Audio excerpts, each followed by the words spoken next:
দেশের আইন শৃঙ্খলা রক্ষা এবং মর্যাদাপূর্ণ ক্যারিয়ার করার জন্য আনসার ব্যাটালিয়ন তরুণদের কাছে একটি জনপ্রিয় নাম। কিন্তু প্রতি বছর হাজার হাজার তরুণ মাঠ পর্যায়ে গিয়েও ছোটোখাটো কিছু ভুলের কারণে মাঠ পর্যায়ে বাদ পড়ে যান। স্বপ্ন পূরণের এত কাছে গিয়েও কেন এই ব্যর্থতা? আজকের ভিডিওতে আমরা জানবো আনসার ব্যাটালিয়ন মাঠে বাদ পড়ার প্রধান কারণগুলো কী কী এবং কিভাবে প্রস্তুতি নিলে আপনি প্রথমবারে মাঠে সফল হতে পারবেন। নাম্বার 1, ওজন, উচ্চতা ও বুকের মাপ। এক্ষেত্রে মাঠ পর্যায়ে 70 থেকে 80% প্রার্থী মাঠ পর্যায়ে বাদ পড়ে যায়। অবশ্যই মাঠের আগে আপনাকে জানতে হবে নিজের ওজন, উচ্চতা ও বুকের মাপ ঠিক আছে কিনা। সো অবশ্যই সে অনুযায়ী প্রিপারেশন নিতে হবে। যদি আপনি মনে করেন যে আমার উচ্চতা থেকে ওজন অতিরিক্ত পরিমাণে আছে, সো অবশ্যই সেটা ডায়েটের মাধ্যমে কন্ট্রোল করে নিতে হবে। এর পাশাপাশি যদি আপনি মনে করেন যে আমার স্বাভাবিক অবস্থা থেকে বুকের মাপ প্রসারিত অবস্থায় করতে 2 ইঞ্চি প্রসারণ করা সম্ভব হচ্ছে না, সো অবশ্যই রেগুলার পুশ আপ দিতে হবে। এর পাশাপাশি বুক ভরা শ্বাস নিয়ে ছাড়তে হবে।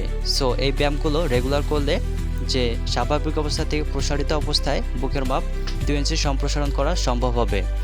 আর নাম্বার 2, দৌড়। এই দৌড়ের বিষয়টা অবশ্যই বাসায় রেগুলার এক্সারসাইজ করতে হবে। এর পাশাপাশি প্রতিদিন দৌড়াতে হবে। যদি আপনি দৌড়াতে পারেন ভালো করে, সো অবশ্যই সেখানে বেনিফিট ভালো পাবেন। নম্বর 3, পুশ আপ ও বিমাপে ব্যর্থতা। দেখা যায় যে মাঠ পর্যায়ে গিয়ে একজন প্রার্থী পুশ আপ দেওয়ার ক্ষেত্রে সে 1টা থেকে 2টা পুশ আপ দিয়ে সে হাঁপিয়ে যায়। সো এরকম করা যাবে না। এর জন্য বাসায় প্রিপারেশন নিতে হবে, সর্বোচ্চ পরিমাণে চেষ্টা করতে হবে পুশ আপ দেওয়ার। বাসায় যদি প্র্যাকটিস করা হয়, সো সর্বোচ্চ পরিমাণে পুশ আপ দেওয়া সম্ভব হবে মাঠ পর্যায়ে। এর জন্য প্রিপারেশন নিতে হবে। এর পাশাপাশি যদি আপনি মনে করেন যে আমি 1 থেকে 2টার বেশি পুশ আপ দিতে পারতেছি না, এ রিলেটেড ইউটিউবে ভিডিও আপলোড করা রয়েছে, অবশ্যই দেখতে পারেন। যে অনেকে দেখা যায় যে মাঠ পর্যায়ে যে বিমাপ করতেই পারে না, সো অবশ্যই প্র্যাকটিস করতে হবে। There is a no alternative to preparation. Number 4, প্রাথমিক চিকিৎসার ছোটো ছোটো কারণে একজন প্রার্থী বাদ পড়তে পারে, যেমন নখ নেই, হাঁটু লেগে যাওয়া, ফ্ল্যাট ফুট, পায়ের তোলা সমতল হয়ে যাওয়া, চোখের দৃষ্টিশক্তির সমস্যা থাকা কিংবা শরীরে কোনো রকম ট্যাটু থাকা, তাছাড়া হাত বাঁকা থাকা, পায়ের কোনো রকম সমস্যা, পায়ের ভেরকোজ ভেন ইত্যাদি কারণে একজন প্রার্থী প্রাথমিক মেডিকেল বাদ পড়তে পারে। এই সকল সমস্যার সমাধান হলো যে হাঁটু লেগে যাওয়ার সমস্যার সমাধানে রাতে ঘুমানোর সময় 2 হাঁটুর মাঝখানে বালিশ নিয়ে ঘুমানোর অভ্যাস করতে হবে। ফ্ল্যাট ফুটের জন্য বিশেষ করে জুতো বা আর্চ সাপোর্ট ব্যবহার করতে হবে, যেন যে মাঠের পর্যায়ে যে পায়ের তলা সমতল না থাকে।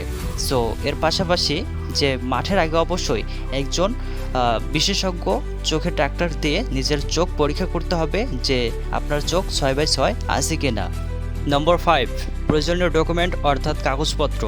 অবশ্যই সার্কুলারে উল্লেখিত সব ধরনের ডকুমেন্ট নিয়ে যাইতে হবে মাঠের কার্যক্রমের দিনে। এর পাশাপাশি অবশ্যই এনআইডি কার্ড অর্থাৎ জাতীয় পরিচয়পত্র মাস্ট বি থাকতে হবে। মনে রাখবেন আনসার ব্যাটালিয়নের মাঠে পরীক্ষা কঠিন কিছুই নয়, যদি আপনার সঠিক প্রস্তুতি থাকে আর আত্মবিশ্বাস থাকে। মাঠের আগে অবশ্যই পর্যাপ্ত পরিমাণে রাতে ঘুমাতে হবে এবং মাঠে গিয়ে অতিরিক্ত নার্ভাস না হয়ে নিজের সেরাটা দিন। সঠিক নিয়মে আজ থেকে প্রস্তুতি শুরু করুন, সফলতা আসবেই। ভিডিওটি ভালো লাগলে লাইক দিন এবং আপনার বন্ধুরা যদি আনসার ব্যাটালিয়নে যোগদান করতে চায় এবং তারা প্রস্তুতি নিতে পারতেছে না সঠিক নিয়মে, সো অবশ্যই ভিডিওটি শেয়ার করতে পারেন। আর যদি কোনো রকম আনসার ব্যাটালিয়ন তাছাড়া অন্যান্য বাহিনী রিলেটেড যদি কোনো রকম প্রশ্ন থেকে থাকে, অবশ্যই কমেন্টে আপনার মতামত জানাবেন। সো দেখা হচ্ছে নেক্সট ভিডিওতে। এই সাথে আমি ডিফেন্ট ইন্টারাকশন থেকে সজীব। ধন্যবাদ জানিয়ে ভিডিওটি দেখে শেষ করার জন্য। আসসালামু আলাইকুম অ্যান্ড আল্লাহ হাফেজ।